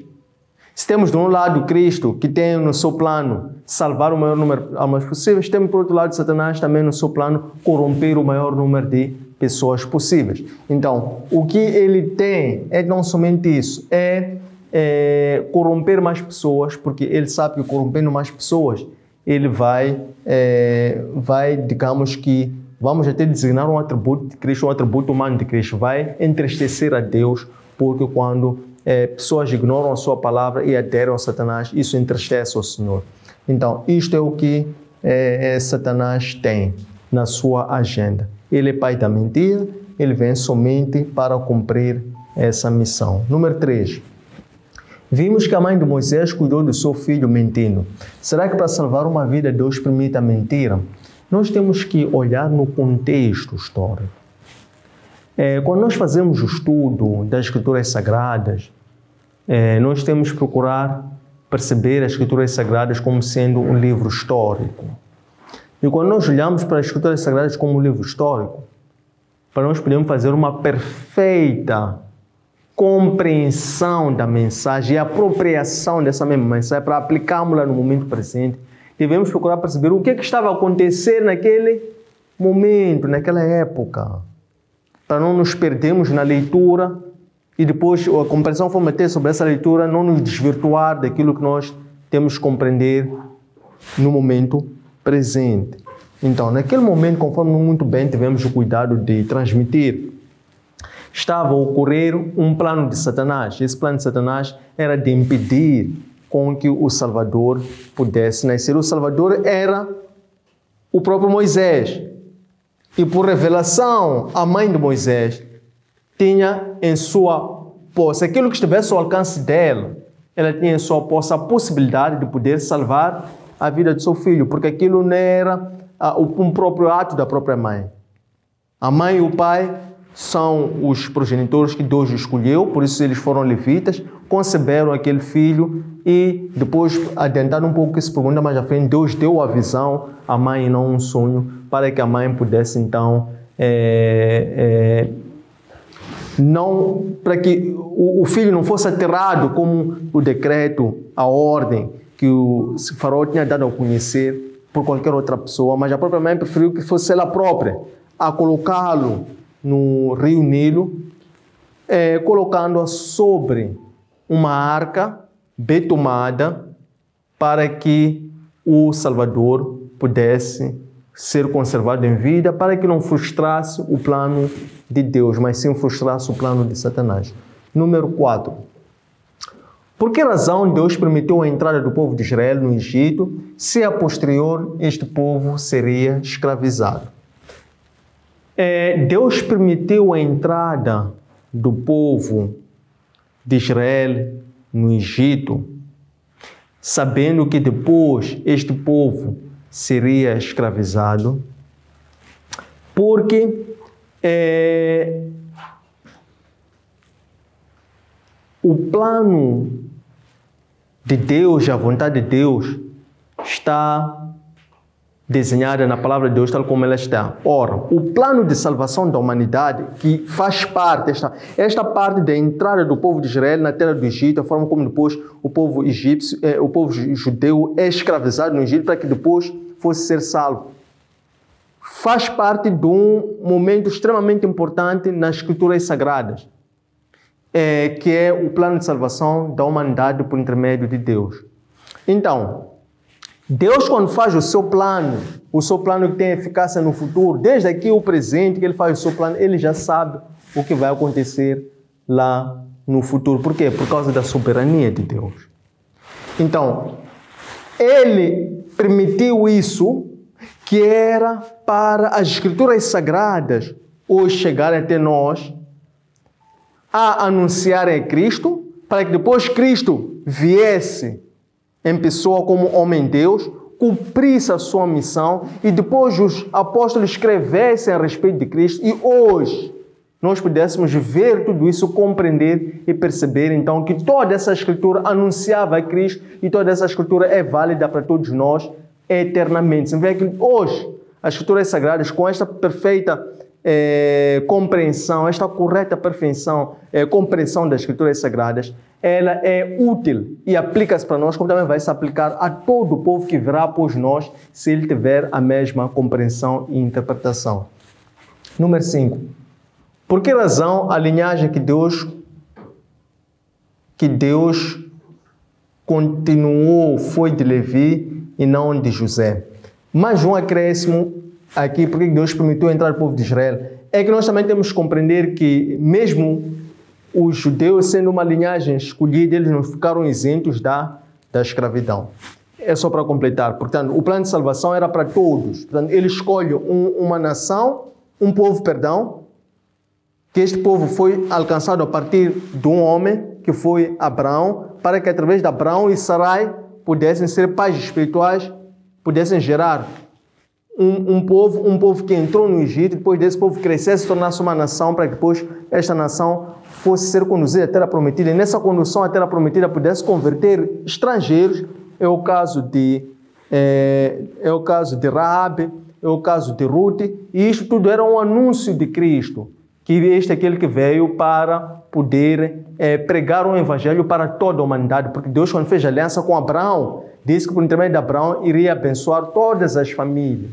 Então, este é o motivo, só para ficar assim mais consubstanciado. Ou seja, por que razão a linhagem que Deus deu continuidade foi de Levi e não de José? Por quê? Porque neste caso,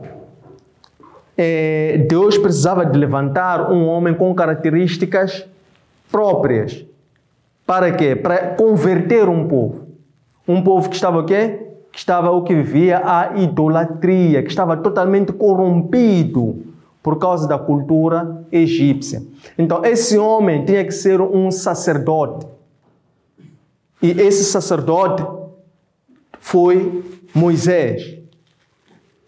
E nós sabemos que os levitas são esses que foi a linhagem, a tribo que foi separada para levantar a arca, para administrar o culto, para apregoar o Senhor. Esses que foram selecionados para poderem estar à frente do culto de Deus. Então, tinha que ser Moisés e não José, porque Moisés era descendente dessa tribo que Deus tinha escolhido e separado para que eles tivessem herança com Deus e não herança com Jacó.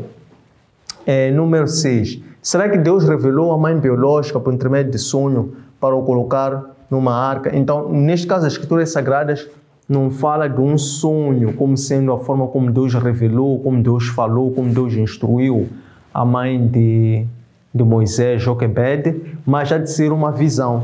Então, esta visão que Joquebede teve para que ela então seguisse essa visão e pudesse, de uma forma planificada, planeada, quando percebeu que o bebê já tinha uma idade de 3 anos e 3 meses, e também para não chamar a atenção da vizinhança, da comunidade, ela percebeu que melhor era ela pessoalmente colocar o filho no Nilo e depois despertar a sua irmã Miriam para que ela ficasse a observar. Mas tudo isso ela fez pela fé. Isto tudo foi fé. É a fé de Joquebede. Não é? Ela creu. Deus deu-lhe a visão, ela creu, ela agiu pela fé como? Cumprindo o plano de Deus, tal como também Noé cumpriu o plano de Deus para que Noé fosse achado justo. O que Joquebede fez? Joquebede fez uma arca com junco e depois betumou. O que significa betumar? Significa a palavra de Deus, significa o revestimento, significa a proteção. Então ela seguiu, foi fiel e seguiu a palavra de Deus, seguiu a vontade de Deus, seguiu essa visão e ela cumpriu. E pela fé ela viu o seu plano ir ao encontro daquilo que era a vontade de Deus. 7. Depois de amamentar, Moisés foi entregue à princesa. Após se tornar adulto, Moisés voltou a ter contato com sua mãe biológica. As Escrituras Sagradas não falam de um contato físico entre Moisés e sua mãe biológica, Joquebede. Mas nós vemos um contato espiritual por toda a vida que Moisés fez, porque Moisés honrou aos seus pais na medida em que Moisés conservou aquela educação que recebeu de seus pais para que Moisés pudesse se tornar um homem justo e pudesse ser um homem que fosse temente a Deus. Então, através dessa forma, Moisés, ao ter saído, abandonado o palácio para passar a ir ver como viviam os seus irmãos e passar a se tornar um homem que defende os oprimidos, então ele aqui estava precisamente a cumprir a educação e os ensinamentos que teve com a sua mãe. Então Moisés toda a sua vida tem um contato espiritual com os seus pais e até sobretudo com Abraão, que aliás foi o seu descendente, o seu antepassado. Então tudo isto é, na verdade, um resultado de uma predestinação, sobretudo quanto Deus tinha feito com os antepassados de Moisés, incluindo também com a sua mãe.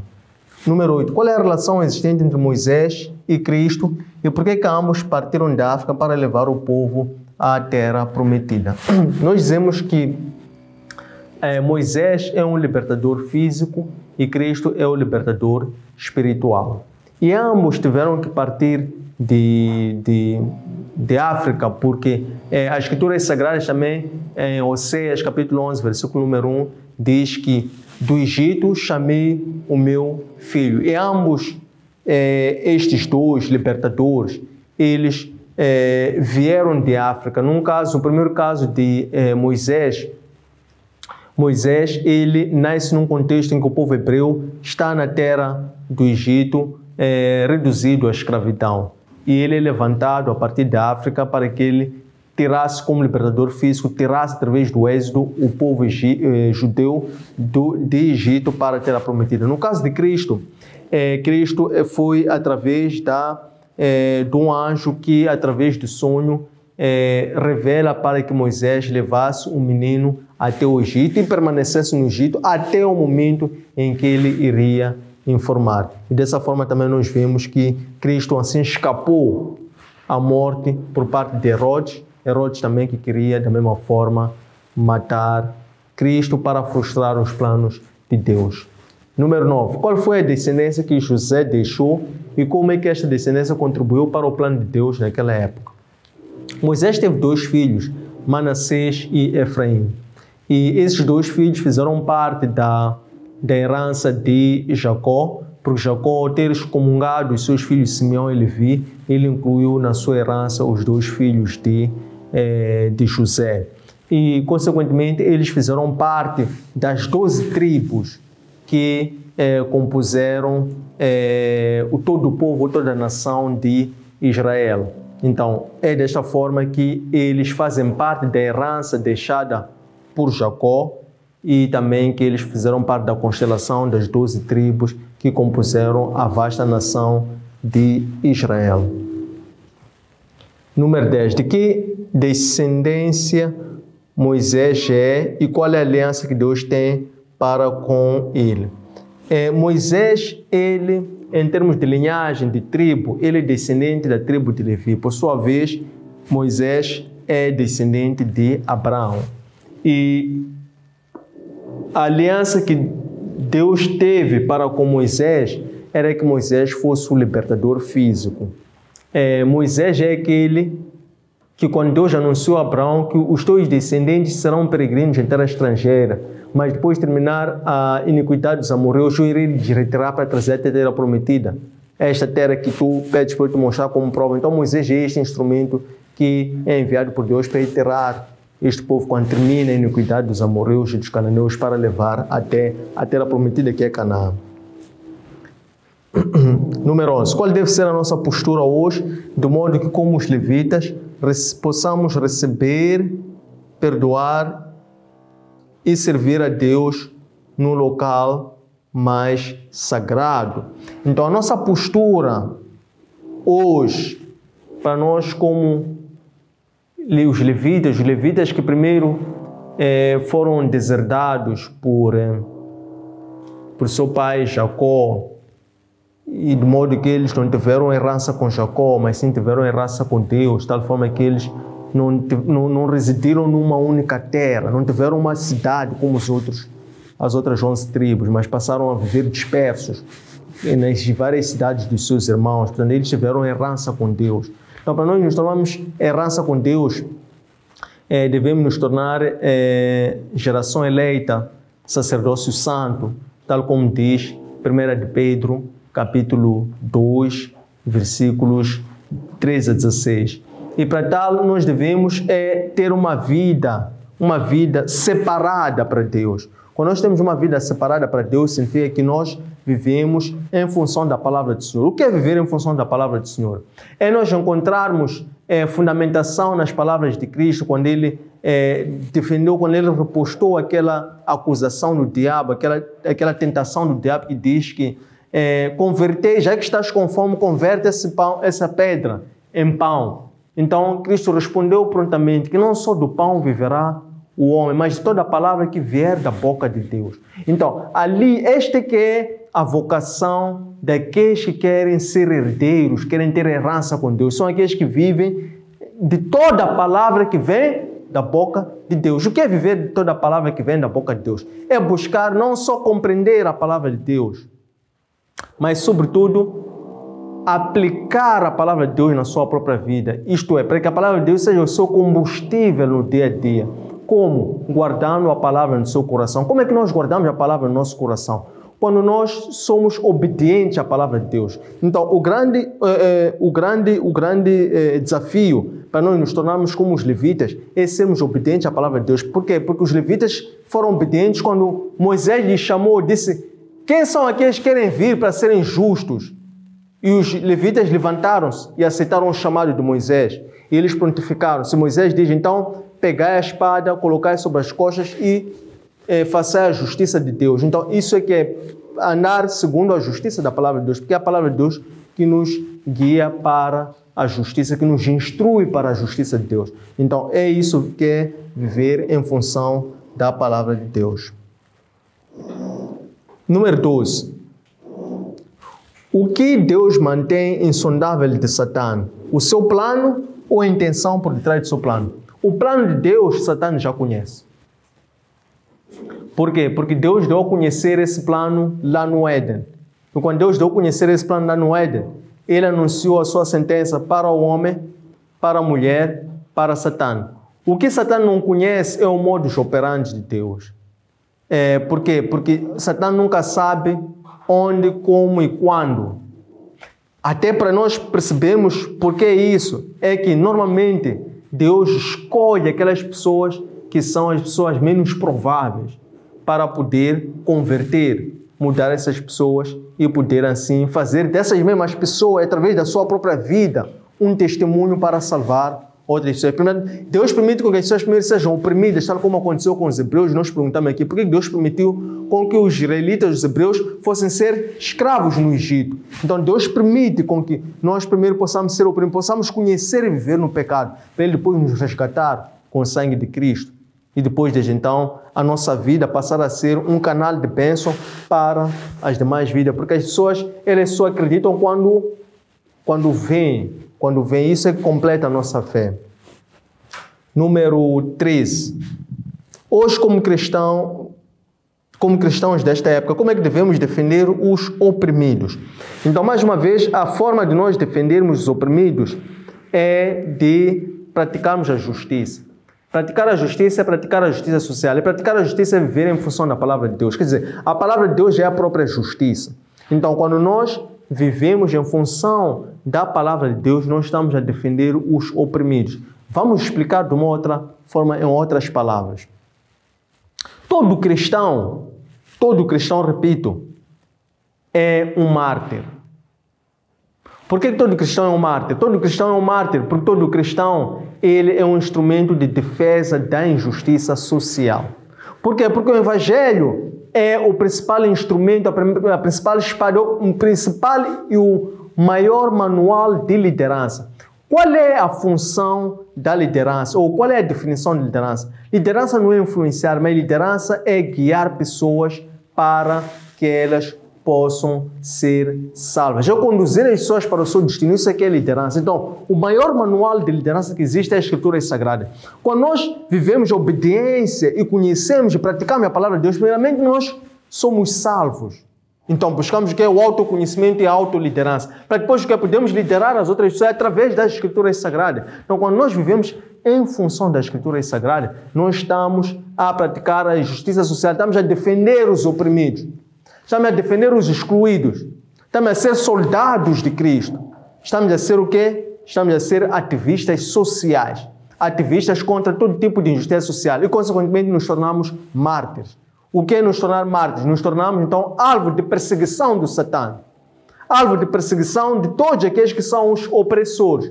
Porque eles, então, veem que nós combatemos a eles, onde? Em espírito. A nossa guerra não é contra o corpo, não é contra a sangue. A nossa guerra é espiritual. Então, a arma de combate do cristão que é mártir é a palavra de Deus. Estamos entendidos? 14 e último. Por que a escravidão dos israelitas faz parte dos planos de Deus? E, mais uma vez, já tínhamos até com antecedência falado sobre isso. Número 1, porque a salvação, ou melhor, os próprios israelitas também foram escravos. O que mostra que mesmo eles sendo separados, escolhidos, eles não escaparam à escravidão. Número 2. Deus nos purifica, nos liberta do quê? Da escravidão. Então a pessoa tem que conhecer a escravidão para poder conhecer e apreciar a liberdade em Cristo.